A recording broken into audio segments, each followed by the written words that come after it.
Hello guys, ಇನ್ನೊಂದು ವಿಡಿಯೋಗೆ ಸ್ವಾಗತ ಸುಸ್ವಾಗತ.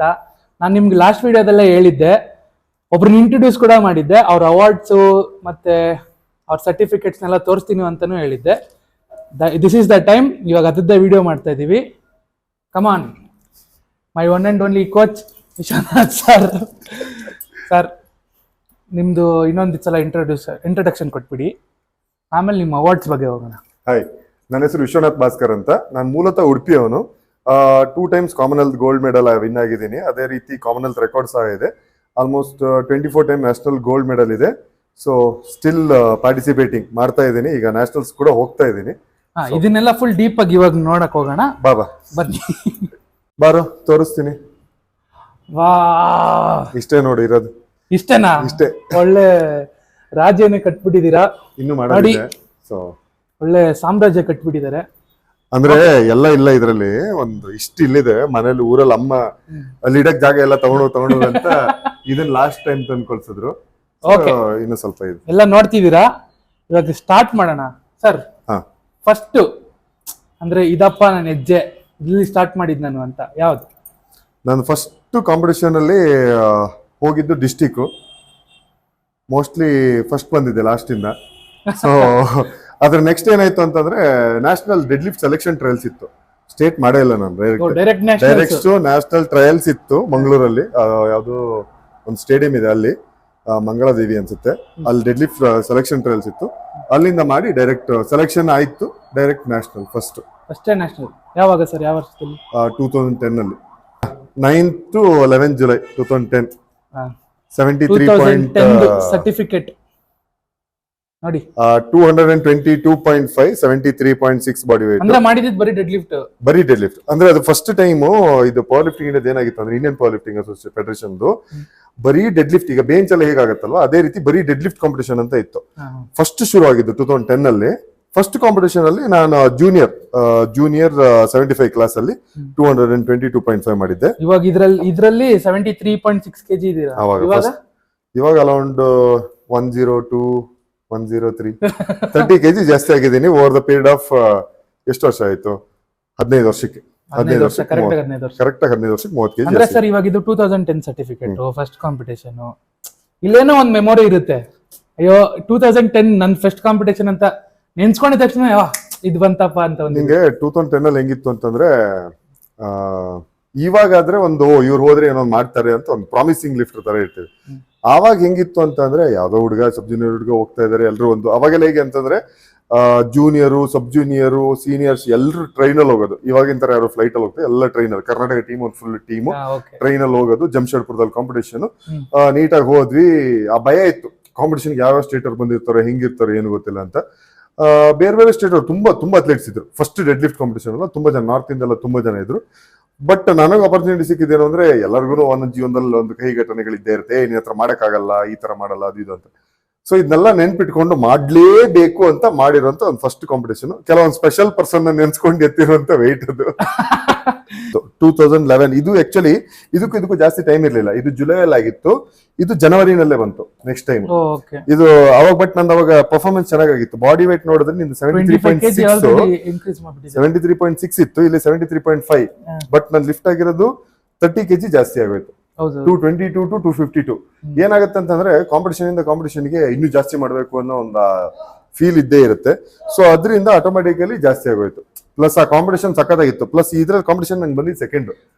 ಇದ್ರಲ್ಲಿ ಆಕ್ಚುಲಿ ನಾನು ಈ ಒಂದು 30 kg ಜಾಸ್ತಿ ಎತ್ತಿದ್ರು ನನಗಾಗಿರೋ ಸಿಲ್ವರ್ ಮೆಡಲ್ ಇದರಲ್ಲಿ. Silver medal. ಯಾಕಂದ್ರೆ ನನಗೆ ಗೊತ್ತಿದ್ದಂಗೆ ಇನ್ಯಾರೋ ಒಬ್ಬ 216 217 ಅದರಲ್ಲೂ ಜೂನಿಯರ್ ಡೆಡ್ ಲಿಫ್ಟ್ 270 ಎತ್ತಿದ್ರು. ಎಸ್. ಅದಾದ್ಮೇಲೆ ನೆಕ್ಸ್ಟ್ ಬಂದಿರೋದು 2012. ಇದು ನಂದು one of the best competition ಅಂತ ಹೇಳ್ಬೋದು. ಬಾಡಿ ವೇಟ್ ಒಂದು 73.5 5 kg ಜಾಸ್ತಿ ಆಗಿತ್ತು. 252 ಇಂದ 287.5 ಕ್ಯಾಟಗರಿ ಚೇಂಜ್ ಆಗುತ್ತೆ. ಅಂದ್ರೆ ಅವಾಗ ನಾನು 83 ಕ್ಯಾಟಗರಿ ಬಂದಿದ್ದೆ. ನಾನು 2012 ಅಲ್ಲಿ 83 ಬಂದಿದ್ದೆ. 2012 ಇಂದ ಅಪ್ರಾಕ್ಸಿಮೇಟ್ಲಿ 2018 ವರೆಗೂ 83 ಕ್ಯಾಟಗರಿ ಇದ್ದೆ ನಾನು. ಆಲ್ಮೋಸ್ಟ್ 6 years 83 ಕ್ಯಾಟಗರಿ ಮಾಡಿದ್ದೆ. ಇದು ನಂದು best one of the kind of, ಯಾಕಂದ್ರೆ ಮೆಮೊರೇಬಲ್ ಇದು. 287 2012 is memorable. Yes, kind of memorable. ಅಲ್ಲಿ ಏನಾದ್ರೂ ಇನ್ಸಿಡೆಂಟ್ ಏನು ಅಂತಂದ್ರೆ, ಫಸ್ಟ್ ಆಫ್ ಆಲ್ ಯಾರನ್ನು ಇಷ್ಟು ಜಾಸ್ತಿ ಮಾಡ್ತಾರೆ ಜೂನಿಯರ್ ಅಲ್ಲಿ ಅನ್ನೋ ಎಕ್ಸ್ಪೆಕ್ಟೇಷನ್ ಇರ್ಲಿಲ್ಲ. ಸೊ ನನಗೂ ಎಕ್ಸ್ಪೆಕ್ಟೇಷನ್ ಇದೆ, ಯಾಕಂದ್ರೆ ನಾನು ಪ್ರಾಕ್ಟೀಸ್ ಅಲ್ಲಿ ಮಾಡಿದ್ದು ಒಂದು 270 ವರೆಗೂ ಮಾಡಿರೋದು. ಯಾಕಂದ್ರೆ 252 ಫಸ್ಟ್ ಪಿ ಆರ್ ಅಂತಂದ್ರೆ ನಮ್ದು ರಾಜೇಂದ್ರ ಅಂತೆಲ್ಲ ಇದ್ದಾರೆ ಸಾಲಿಗ್ರಾಮ ಜಿಮ್, ಅಲ್ಲಿ ಒಂದ್ ಫುಲ್ ಸೆಟ್ ಆಫ್ ಗ್ರೂಪ್ ಇತ್ತು ನಮ್ದೆಲ್ಲ. ಕಮಾನ್ ಹೆಂಗ್ ಕಿರ್ತಿದ್ರ ಆ ವಿಡಿಯೋ ಫೋಟೋ ಇನ್ನು ಇದೆ ಅವಾಗ. ಅದು ಹೆಂಗಿತ್ತು ಅಂತಂದ್ರೆ ಎಕ್ವಿಪ್ಡ್ ರಾ ಎರಡು ಒಟ್ಟೊಟ್ಟಿಗೆ ಆಗುವಂತದ್ದು. ಇದಕ್ಕಿಂತ ಮತ್ತೊಂದು ಇನ್ನೊಂದು ಕಾಂಪಿಟೇಷನ್ 2014 ಅಲ್ಲಿ ಆಗುತ್ತೆ, -ಡಿಗ್ರಿ. ಅಂದ್ರೆ ನಿಂಗೆ ಲಿಟ್ರಲಿ ನಂದು ಕಾಂಪಿಟೇಷನ್ ಆಗಿರೋದು ರಾತ್ರಿ 12 ಗಂಟೆ ಆಗಿದೆ. ಆ ವಿಡಿಯೋದಲ್ಲಿ ಟೈಮಿಂಗ್ಸ್ ನೋಡಿದ್ರೆ ಇವಾಗಲೂ ಗೊತ್ತಾಗುತ್ತೆ, 12 ಗಂಟೆಗೆ ಆಗಿರೋದು. That was the national record. ಯಾವಾಗ ಅಂದ್ರೆ 290 kg ರೆಕಾರ್ಡ್ ಆಗಿರೋದು 2014 ಅಲ್ಲಿ. ಲಾಸ್ಟ್ ಇಯರ್ ಮನು ಚೌಧರಿ ಯಾರು ಅದನ್ನ ಬೀಟ್ ಮಾಡಿದ್ರು 290.5 ಜೂನಿಯರ್ ಅಲ್ಲಿ. ಮನು ಚೌಧರಿ ಅದೇ ರೆಕಾರ್ಡ್. 10 ವರ್ಷ ಆದ್ಮೇಲೆ ಆ ರೆಕಾರ್ಡ್ ನ ಬೀಟ್ ಮಾಡಿರೋದು. 2013 ಸುಮಾರು ಒಂದು 6 ಕಾಂಪಿಟೇಷನ್ ವಿನ್ ಆಗಿದ್ದೀನಿ. ಇದು ಮತ್ತೆ 2013 ಅಲ್ಲೇ ಟೋಟಲ್ 6 ನ್ಯಾಷನಲ್ ಸರ್ಟಿಫಿಕೇಟ್ ಇದೆ ಅಲ್ಲಿ. ಯಾಕೆಂತಂದ್ರೆ ಇನ್ನು ಅಮೆರಿಕದಲ್ಲಿ 2 ಕಾಂಪಿಟೇಷನ್ ಮಾಡಿದ್ದೆ, ಎಕ್ವಿಪ್ಡ್ ಮಾಡಿ ಕ್ಲಾಸಿಕ್ ಮಾಡಿರೋದು. ಅಂದ್ರೆ ಎಕ್ವಿಪ್ಡ್ ಅಲ್ಲಿ ನಾನು 4th ಪ್ಲೇಸ್ ಆಗಿತ್ತು, ಕ್ಲಾಸಿಕಲಿ ಗೋಲ್ಡ್ ವಿನ್ ಆಗಿದ್ದೆ. ಕ್ಲಾಸಿಕಲ್ ಗೋಲ್ಡ್ ವಿನ್ ಆಗಿದ್ದು plus national deadlift record ಅಲ್ಲಾಗಿತ್ತು 280 kg. ಮತ್ತೆ ಇನ್ನೊಂದೇನು ಖುಷಿ ವಿಚಾರ ಅಂದ್ರೆ ಫಸ್ಟ್ ಕರ್ನಾಟಕದಲ್ಲಿ 300 kg ಡೆಡ್ ಲಿಫ್ಟ್ ಅಟೆಂಪ್ಟ್ ಆಗಿರೋದು, ಲಿಫ್ಟ್ ಆಗಿರೋದು 2013 ಅಲ್ಲಿ. ಸೊ ಅದಾದ್ಮೇಲೆ ಇದೆಲ್ಲ ಸರ್ಟಿಫಿಕೇಟ್ ಅಲ್ಲೂ ಇದೇ ನಮ್ದು ನ್ಯಾಷನಲ್ ರೆಕಾರ್ಡ್ ಇರೋದು 290 kg. 2014 ಬಾಡಿ ವೇಟ್ ಬಂದ್ಬಿಟ್ಟು 81 kg. ಇದೇ ನ್ಯಾಷನಲ್ ರೆಕಾರ್ಡ್ ಆಗಿದ್ದನ್ನ ಮನು ಚೌಧರಿ ಬೀಟ್ ಮಾಡಿರೋ ರೆಕಾರ್ಡ್ ಇದೆ 290 kg. ನೋಡಿ, ಕರ್ನಾಟಕಕ್ಕೆನೆ ಫಸ್ಟ್ ಟೈಮ್ 300 kg ಲಿಫ್ಟ್ ಮಾಡಿದ್ದ ಏಕೈಕ ವ್ಯಕ್ತಿ. ಅವಾಗ, ಬಟ್ ಇವಾಗ ಸುಮಾರು ಜನ ಮಾಡ್ತಿದ್ದಾರೆ. ಇದ್ರಲ್ಲಿ ನಮ್ದು ಸ್ಟ್ರಾಂಗ್ ಮ್ಯಾನ್ ಸಹ ಆಗಿತ್ತು, ಸೆಕೆಂಡ್ ಸ್ಟ್ರಾಂಗ್ ಮ್ಯಾನ್ ಆಗಿತ್ತು. I think this is the ಇಲ್ಲೇ ಇದೆಯಲ್ಲ, ಇದೇ ಸರ್ಟಿಫಿಕೇಟ್, ಇದೆ trophy. First runner up man, ಯಾಕಂದ್ರೆ ಫಸ್ಟ್ ಆಂಧ್ರದವನು ಇನ್ನೊಬ್ಬ ಇದ್ದ ರಾಘವೇಂದ್ರ ಅಂತ, ಅವನ್ ಫಸ್ಟ್ ಪ್ಲೇಸ್ ಏನಾಗಿದೆ. ಇದು second place 2014 Himachal national unequipped powerlifting championship. ಅದು ಬೆಸ್ಟ್ ಲಿಫ್ಟರ್. ಅದು ಹಿಮಾಚಲ್ ಅಲ್ಲಿ ನಡೆದಿರೋ ಕಾಂಪಿಟೇಷನ್ ಅಲ್ಲೇನೆ ಇದು ಫಸ್ಟ್ ಆಗಿದೆ. ಕ್ಲಾಸಿಕ್ ಇದು ಎಕ್ವಿಪ್ಡ್ ಅಲ್ಲಿ ನೀನು ಅದು 300 kg ವಿಡಿಯೋ ನೋಡಿದೆ ಅಂತಂದಲ್ಲ, ಅದು ಇದ್ರದ್ದೇ.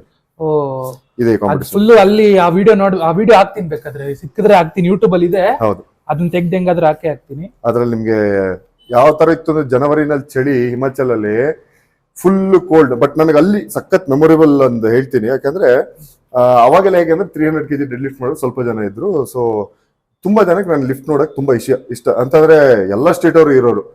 ಅವತ್ತು ನಂದು 290 kg ಏನ್ ಮಾಡಿದೆ ಅಲ್ವಾ, ಆ ಡೆಡ್ ಲಿಫ್ಟ್ ಆಗಿದ್ದು ರಾತ್ರಿ 12 ಗಂಟೆಗೆ. ನ್ಯಾಷನಲ್ ರೆಕಾರ್ಡ್ ಆಗಿದ್ದು ರಾತ್ರಿ 12 ಗಂಟೆಗೆ. ನನಗೆ ಇವಾಗ್ಲೂ ನೆನಪಿದೆ, ಒಂದಿಷ್ಟು ಸೆಟಪ್ ಶಿವಮೊಗ್ಗದ ಒಂದಿಷ್ಟು ಜನ ಹುಡುಗರಿದ್ರು, ಆಂಧ್ರ ಪ್ರದೇಶ್, ಹಿಮಾಚಲ್. ನಂದು ಇನ್ನೊಬ್ರು ಬೆಸ್ಟ್ ಫ್ರೆಂಡ್ಸ್ ಇದ್ರು, ಇಲ್ಲಿಯವರು ಅಂದ್ರೆ ಮಹಾರಾಷ್ಟ್ರದವರು, ಸುನಿಲ್ ಶರ್ಮಾ ಮತ್ತೆ ಇನ್ನೊಬ್ರು ಇದ್ರು. ಅವ್ರು ಏನ್ ಮಾಡೋರು ಅಂತಂದ್ರೆ ಎಲ್ಲ ಒಟ್ಟು ಕೂತ್ಕೊಂಡು, ಯಾಕಂದ್ರೆ ತುಂಬಾ ಚಳಿ ಇದೆ ಹೊರಗಡೆ, ನನ್ನ ಮಧ್ಯೆ ಚೇರ್ ಮೇಲೆ ಕೂರ್ಸ್ಕೊಂಡ್ಬಿಟ್ಟು, ಈ ನಿಂಗೆ ಇದ್ರಲ್ಲೆಲ್ಲ ಸಿಗುತ್ತೆ ಗೊತ್ತಾ, ಯಾವ್ದು ವುಡ್ಲ್ಯಾಂಡ್ ಅಂತ ಒಂದು ಜಾಕೆಟ್ ಸಿಗುತ್ತೆ ಗೊತ್ತಾ ಮಾರ್ಕೆಟ್ ಅಲ್ಲಿ, 2 ಕಡೆ ಡಬಲ್ ಸೈಡ್, ಆ ತರದ ಒಂದು ಜಾಕೆಟ್ ಹಾಕಿ ಫುಲ್ ಕವರ್ ಮಾಡಿ, ಹೀಟ್ ಹೋಗ್ಬಾರ್ದು, ಮಧ್ಯೆ ಕೂರ್ಸ್ಬಿಟ್ಟು ಚೇರ್ ಅಲ್ಲಿ ಅಕ್ಕಪಕ್ಕ ಫುಲ್ ಜನ ಕವರ್ ಮಾಡಿ ಹಿಂಗ್ ನಿಂತ್ಕೊಂಡು ನನ್ನ ಮಧ್ಯೆ ಕೂರ್ಸಿರೋರು. ನಂದು ಯಾವಾಗಲ್ಲಿ ಹೆಸರು ಕರೀತಾರೆ, ಅವ್ರು ಫಾರ್ವರ್ಡ್ ಬಾಯ್ ಅಂತ ಹೇಳಿದ ತಕ್ಷಣ ಟಕ್ ಅಂತ ಎದ್ದು ನಿಂತು ಎಲ್ಲ ಜಾಕೆಟ್ ಎಲ್ಲ ತೆಗಿ ಟಕ್ ಅಂತ ರೆಡಿ ಮಾಡ್ಬಿಟ್ಟು ಪೌಡರ್ ಎಲ್ಲ ಕೊಟ್ಟು ಜಂಡು ಬಾಂಬ್ ಎಲ್ಲ ಹಚ್ಚಿ ಮತ್ತೆ ಕಳ್ಸೋರು. ಅಂದ್ರೆ ಅಷ್ಟು ಸಪೋರ್ಟ್ ಇತ್ತು. ಆ ರಾತ್ರಿ 12 ಗಂಟೆಗೂ ಪ್ಲಸ್ ಅವತ್ತಿನ ದಿನ ನನ್ನ ಬರ್ಡೇ ಜನವರಿ 9th, ಅದು ಬೇರೆ 2014 ಜನವರಿ 9th. ಅವ್ನ್ ಸುನೀಲ್ ಮತ್ತೆ ಇವನ್ ಏನ್ ಮಾಡಿದಾರೆ ಅಂದ್ರೆ ಇಬ್ರು ಹೋಗ್ಬಿಟ್ಟು ಚಿಕ್ಕ ಕೇಕ್ ಬರ್ತವೆ, ಹಿಮಾಚಲ್ ಅಲ್ಲಿ ಕೇಕ್ ಸಿಗಲ್ಲ, ಈ ಚಿಕ್ಕ ಕಪ್ ಕೇಕ್ ಬರ್ತವೆ, ಅದೊಂದು 5 ಕೇಕ್ ತಗೊಂಡ್ಬಂದ್ಬಿಟ್ಟು ಮಧ್ಯೆ ಒಂದು ಕೇಕ್ ಇಟ್ಟು ಅದ್ರ ಮೇಲೆ ಕ್ಯಾಂಡಲ್ ಇಟ್ಬಿಟ್ಟು ಬರ್ಡೇ ಎಲ್ಲ ಸೆಲೆಬ್ರೇಟ್ ಮಾಡಿದ್ರು. One of the most memorable. ಯಾಕಂತಂದ್ರೆ ಒಂದು ಒಳ್ಳೆ ಫ್ರೆಂಡ್ಶಿಪ್ ಇತ್ತು. ಯಾವ್ದಂದ್ರೆ ಫ್ರೆಂಡ್ಶಿಪ್ ಅಂತಂದ್ರೆ ಬೇಸಿಕಲಿ ಏನು, ವಿದೌಟ್ ಎಕ್ಸ್ಪೆಕ್ಟೇಷನ್. ಯಾಕಂತಂದ್ರೆ ಸುನೀಲ್ ಮತ್ತೆ ಅವ್ರಿಬ್ರು ಹೆಂಗೆ ಅಂತಂದ್ರೆ, ಒಬ್ಬ ನಂದದ್ರಲ್ಲಿ ನಾನು ಅವನು ಸೇಮ್ ಕೆಟಗರಿ. ಅವ್ನ ಹೆಂಗೆ ಅಂದ್ರೆ ಬಾಯಿ ಮೇರೆ ಕೊ ನೈ ಹೋತಾ ಇಲ್ಲ, ತುಮ್ಕರ್ ಅಚ್ಚೆ ಸಿಕ್ಕರು. ಸೊ ಈ ತರ ಅದು ಸಖತ್ ಒಳ್ಳೆ ಫ್ರೆಂಡ್ಶಿಪ್ ಬಾಂಡಿಂಗ್. ಸೊ ಹಂಗಾಗಿ one of the best competition ಅಂತ ಹೇಳ್ಬೋದು. ಸುಬ್ರತ ಕ್ಲಾಸಿಕ್ ಇಂಟರ್ನ್ಯಾಷನಲ್ ಅಂತ ಆಯ್ತು. ಆ ಸುಬ್ರತ ಕ್ಲಾಸಿಕ್ ಇಂಟರ್ನ್ಯಾಷನಲ್ ಏನು ಅಂತಂದ್ರೆ ರಾ ಕ್ಲಾಸಿಕ್ ಕಾಂಪಿಟೇಷನ್. ಒಂದು 3-4 ಕಂಟ್ರಿ ಅವರಿದ್ರು, ಅಫ್ಘಾನಿಸ್ತಾನ, ಆಮೇಲೆ ಕಜಕಿಸ್ತಾನ್. ಅಂದ್ರೆ ಅದು ನಿಮ್ ಫಸ್ಟ್ ಜನ ಇಂಟರ್ನ್ಯಾಷನಲ್ ಗೆ ಅಲ್ಲ 2012 ಅಲ್ಲಿ ನಾನು ಫಸ್ಟ್ ಏಷ್ಯನ್ ಮಾಡಿರೋದು. ಅದನ್ನ ಹೇಳ್ಬೇಕಿತ್ತು, ನಾನು ಅದನ್ನ ಕೇಳೋಣ ಅಂತ ಇದ್ದೆ. ಫಸ್ಟ್ ಏಷ್ಯನ್ ಮಾಡಿರೋದು ನಾನು ಜೂನಿಯರ್ ಅಲ್ಲಿ 2012 ಅಲ್ಲಿ. ಫಸ್ಟ್ 2011 ನ್ಯಾಷನಲ್ ಆಗ್ತಾ ಇದ್ದಂಗೆನೆ 12 ಅಲ್ಲಿ ಸೆಲೆಕ್ಷನ್ ಇತ್ತು, ಕ್ಲಾಸಿಕ್ ಇತ್ತು. ಸೊ ಕ್ಲಾಸಿಕ್ ನ್ಯಾಷನಲ್ ಇಂಟರ್ನ್ಯಾಷನಲ್ ಮಾಡಿದೆ, ಇದು ಏಷ್ಯನ್ ಚಾಂಪಿಯನ್ಶಿಪ್ ಮಾಡಿದೆ ಜೂನಿಯರ್ ಅಲ್ಲಿ. Best lifter power lifting men. ಇನ್ನೊಂದು 2014 ಅಲ್ಲಿ ಫೆಡರೇಷನ್ ಕಪ್ ಇಲ್ಲೇ ಇದೆ. 2014 ಅದು 2014 ಫೆಡರೇಷನ್ ಕಪ್ ಅಲ್ಲಿ ನಾನು ಇದ್ರ ಸ್ಟ್ರಾಂಗ್ ಮ್ಯಾನ್ ಏನಾಗಿದೆ ಅಂದ್ರೆ ಓವರ್ ಆಲ್ ಸ್ಟ್ರಾಂಗ್ ಮ್ಯಾನ್ ಏನಾಗಿದೆ. ಇದು national deadlift championship. So ಹಂಗಾಗಿ ಫೆಡರೇಷನ್ ಕಪ್ ಇದು 2014 14. Strongman ಇದು Federation. Strongman federation cup ಅಲ್ಲಿ strongman plus deadlift ಅಲ್ಲಿ ಎರಡರಲ್ಲಿ ಆಗಿರೋದು ಬಂದಿರೋದು. Super. Men. Best deadlift men. ಇದು best deadlift men, powerlifting, bench press and deadlift ಎರಡು. ಅದು ಡೆಡ್ ಲಿಫ್ಟ್ ಮೆನ್ನು. ಇದು 2016, ಇದು best lifter Subrata classic international. So 2016 ಅಲ್ಲೇ ನಿಮ್ಗೆ ಅವಾರ್ಡ್ ಎರಡು ಬಂದಿರೋದು. ನಾವು 2016 ಅಲ್ಲಿ ಫಸ್ಟ್ ಗೆ ನಮ್ದು ಏನಂದ್ರೆ ಜರೈ ಸ್ಟ್ರಾಂಗ್ ಮ್ಯಾನ್ ಆಫ್ ಇಂಡಿಯಾ ಅಂತ ಆಗುತ್ತೆ. ಅದ್ರಲ್ಲೂ ಸಹ ನಾನು 5 ಇವೆಂಟ್ ಇರುತ್ತೆ. 5 ಇವೆಂಟ್ ಅಂದ್ರೆ squat, dead plus tyre flip ಇರ್ಲಿಲ್ಲಂತೆ, ಸ್ಯಾಂಡ್ ಬ್ಯಾಗ್ ರನ್ನು, ಆಮೇಲೆ ಅದು ಸ್ಟ್ರಾಂಗ್ ಮೆನ್ ಅಲ್ವಾ? ಅದು ಸ್ಟ್ರಾಂಗ್ ಮ್ಯಾನ್ ಅದೊಂದು ಇವೆಂಟ್ ಇತ್ತು. ಕಂಪ್ಲೀಟ್ ಡಿಫರೆಂಟ್ ಅಲ್ವಾ? ಪವರ್ ಕಂಪ್ಲೀಟ್ಲಿ ಲಿಫ್ಟಿಂಗ್ ಡಿಫರೆಂಟ್ ಅಂದ್ರೆ ಸ್ಟ್ರೆಂತ್ ಪ್ಲಸ್ ಎಂಡ್ಯೂರೆನ್ಸ್ ಎರಡು ಅದರಲ್ಲಿ. ನಿಂಗೆ ಅದರಲ್ಲಿ ಅಂದ್ರೆ ಬ್ಯಾಟ್ ರನ್ ಅಂತ ಇರುತ್ತೆ, ಫಾರ್ಮರ್ಸ್ ವಾಕ್ ಇತ್ತು. ನೀವು ಅದಕ್ಕೆ ಪ್ರಾಕ್ಟೀಸ್ ಮಾಡಿದ್ರಾ? ಪ್ರಾಕ್ಟೀಸ್ ಏನು ಮಾಡಿಲ್ಲ, ಪವರ್ ಲಿಫ್ಟಿಂಗ್ ಮಾಡಿದ್ದ, ಸುಮ್ಮನೆ ಹಂಗೆ ಮಾಡಿದ್ದು. ಟ್ರೈ ಮಾಡಿ. ಬಟ್ ಅದರಲ್ಲಿ ನಮ್ದು ಸ್ಕ್ವಾಟ್ ಒಂದ್ರಲ್ಲಿ ಏನಾಗಿತ್ತು, ಒಬ್ಬಂದು ಬಾಡಿ ವೇಟ್ ಕಮ್ಮಿ ಇತ್ತು. ಸೊ ನಾವಿಬ್ರು ಸೇಮ್ ಲಿಫ್ಟ್ ಮಾಡಿದ್ವಿ. ಬಾಡಿ ವೇಟ್ ಇಂದ ಅವ್ನು ವಿನ್ ಆಗಿದ್ದ. ಮಿಕ್ಕಿದೆಲ್ಲ 4 ಇವೆಂಟ್ ನಾನೇ ವಿನ್ ಆಗಿದೆ. So overall strongman win ಆಗಿದೆ. I think this one is ಅದು ಅಂಡರ್ 80 kg ನಲ್ಲಿದೆ ನಾನು. ಇದು strongman first 2016 strongmen trophy plus ಇದರಲ್ಲಿ 50,000 ಕ್ಯಾಶ್ ಅವಾರ್ಡ್ ಬೇರೆ ಇತ್ತು. ಸೂಪರ್. 50,000 ಕ್ಯಾಶ್ ಅವಾರ್ಡ್ ಬೇರೆ ಕೊಟ್ಟಿದ್ರು ಅವಾಗ. ಫಸ್ಟ್ ಟೈಮ್ ಕ್ಯಾಶ್ ಅವಾರ್ಡ್ ಬಂದಿದ್ದು. ಫಸ್ಟ್ ಟೈಮ್ ಇದಕ್ಕಿಂತ ಸ್ವಲ್ಪ ಟೈಮ್ ಹಿಂದೆ 2016, ಇದು ಜನವರಿನಲ್ಲಿ ಆಗಿತ್ತು. 2016 ನಂದು ಇಂಟರ್ನ್ಯಾಷನಲ್ ವಿನ್ನರ್ ಗೊತ್ತಾ. First Indian player Indian power lifting association ಇಂದ 80,000 ಕ್ಯಾಶ್ ಅವಾರ್ಡ್ ತಗೊಂಡ ನಾನು. ಪ್ಲಸ್ ಯಾಕೆಂತಂದ್ರೆ ಅದರಲ್ಲಿ ನಿಂಗೆ over all power lifting classic over all ಇದೆಯಲ್ವಾ, ಕ್ಲಾಸಿಕ್ 50,000 ಇತ್ತು. ಪ್ಲಸ್ ಡೆಡ್ ಲಿಫ್ಟ್ ಇದು ಸ್ಟ್ರಾಂಗ್ ಮ್ಯಾನ್ ಆಗಿದ್ದಲ್ವಾ, ಅದಕ್ಕೆ 30,000 ಇತ್ತು. ಎರಡು ಸೇರಿಸಿ 80,000 ರೂಪಾಯಿ ಕ್ಯಾಶ್ ಅವಾರ್ಡ್ ಸಿಕ್ಕಿತ್ತು. ನೀವು ಪ್ರಿಪರೇಷನ್ ಅಲ್ಲೇ ಎಲ್ಲ ದುಡ್ಡು ಖರ್ಚು ಮಾಡ್ಬಿಟ್ಟಿರ್ತೀರಾ? ಅದು ಇನ್ನೂ ಜಾಸ್ತಿನೇ ಆಗಿರುತ್ತೆ. ಬಟ್ ಅದೊಂದು ಯಾಕಂದ್ರೆ ಫಸ್ಟ್ ಟೈಮ್ ಸಿಕ್ಕಿರೋದ್ರಿಂದ ಅದೊಂದು ಖುಷಿ ಇದೆ.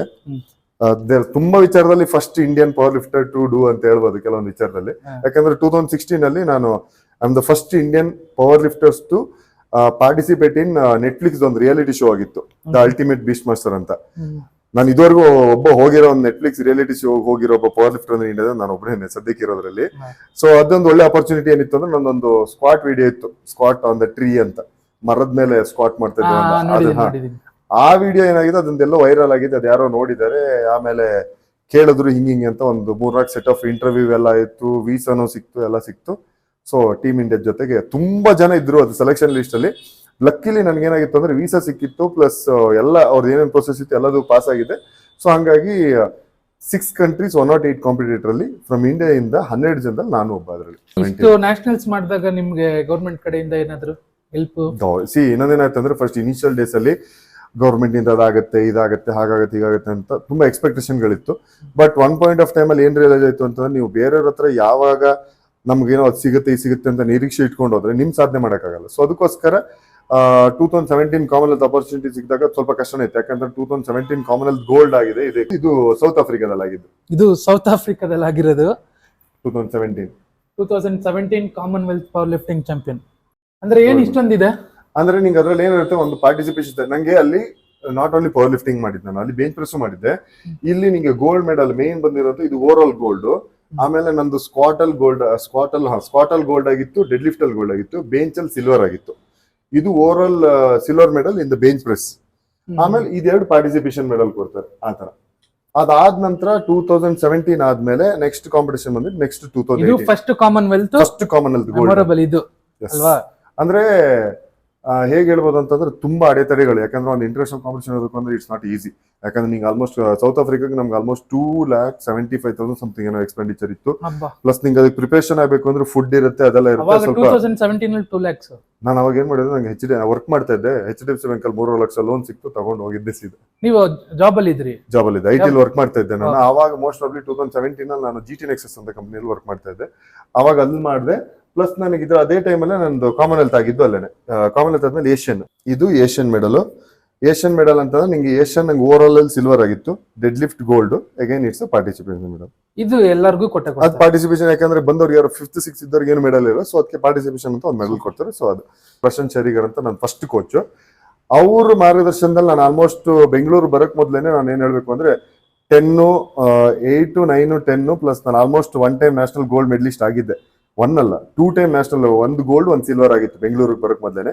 ಬೆಂಗಳೂರಿಗೆ ಬಂದಾಗ ಜಿಮ್ಗೆ ಎಲ್ಲೋಗೋದು ಅಂತ ನೋಡ್ತಾ ಇದ್ದಾಗ ಗುರುಮಾರುತಿ ವ್ಯಾಯಾಮಶಾಲಾ ಅಂತ ಒಂದಿತ್ತು ಬೆಂಗಳೂರು. ಇದು ಇಂಟರ್ನ್ಯಾಷನಲ್ ಸ್ಕೂಲ್ ಇತ್ತು, ಅದ್ರ ಒಳಗಡೆನೆ ಒಂದು ಗುರುಮಾರುತಿ ವ್ಯಾಯಾಮಶಾಲಾ ಅಂತ ಇತ್ತು. ಆ ಗುರುಮಾರುತಿ ವ್ಯಾಯಾಮಶಾಲದಲ್ಲಿ ಗರಡಿ ಮನೆ ತರ. ಗರಡಿ ಮನೆ ಅಂತ ಅಂದ್ರೆ ಅದು one of the oldest power lifting gym. ಅದು ತುಂಬಾ ಚಿಕ್ಕ gym, but one of the best gym for power lifting. ಅವಾಗ ಬೆಂಗಳೂರಲ್ಲಿ ಪವರ್ ಲಿಫ್ಟಿಂಗ್ ಅಂದ್ರೆ ಯಾರಿಗೂ ಜಾಸ್ತಿ ಜನ ಗೊತ್ತಿರ್ಲಿಲ್ಲ. ಅವಾಗ ಅಲ್ಲಿತ್ತು ಜಿಮ್. ಸುರೇಶ್ ಪಡ್ಕೋಣೆ ಅಂತ ಇದ್ರು ನಮ್ಮ ಊರವ್ರು. ಅವರು ನಾನು ಕಾಂಪಿಟೇಷನ್ ಅಲ್ಲಿ ನೋಡಿದ್ದೆ, ಎಲ್ಲಿ ಅಂತ ಹಿಂಗಿದೆ ಜಿಮ್ ಬಾಪಾ ಅಂತ. ಸರಿ ಅಂತ ಅಲ್ಲಿಗೆ ಹೋಗಿದ್ದು.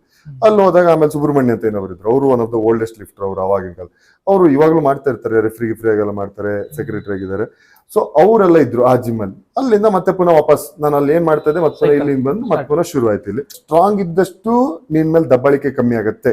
ಯಾಕಂದ್ರೆ strongest survival, that is a truth, that is ಅದು ಮೇನ್ ಆಯ್ತಾ. ಯಾಕಂತಂದ್ರೆ ಚಿಕ್ಕ ವಯಸ್ಸಲ್ಲಿ ಪ್ರತಿಯೊಂದು ವಿಚಾರದಲ್ಲೂ ನೀನ್ ವೀಕ್ ಇದ್ದಾಗ ಪ್ರತಿಯೊಬ್ಬರು ಹೋಗಬರೋರೆಲ್ಲ ದಾಳಿಂಬೆ ಹೊಡೆಯೋರು ಇರ್ತಾರೆ.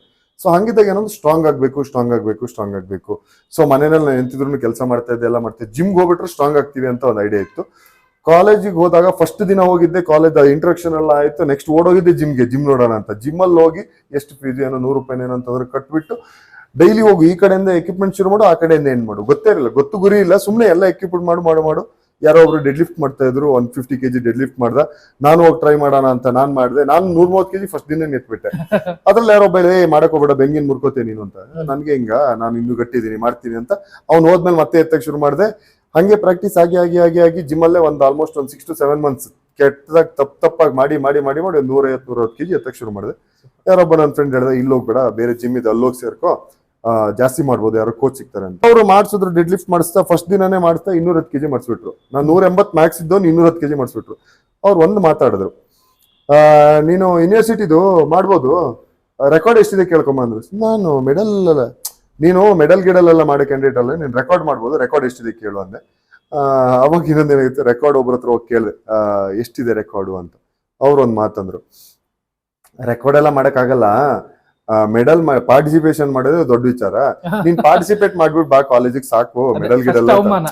ಅದಾಗ್ಬೇಕು ಜೀವನದಲ್ಲಿ, ಅದಾಗ್ಬೇಕು. ನಾನು ಹೇಳೋದೇನ್ ಗೊತ್ತಾ, ತುಂಬಾ ಜನ ಏನ್ ಮಾಡ್ತಾರೆ ಅಂದ್ರೆ, ಅವಮಾನ ಆದ ತಕ್ಷಣ ಅಯ್ಯೋ ನಂಗೆ ಅವ್ರು ಹಂಗ ಅಂದ್ಬಿಟ್ರು ಅಂತ ಕೊರಗ್ತಾರೆ.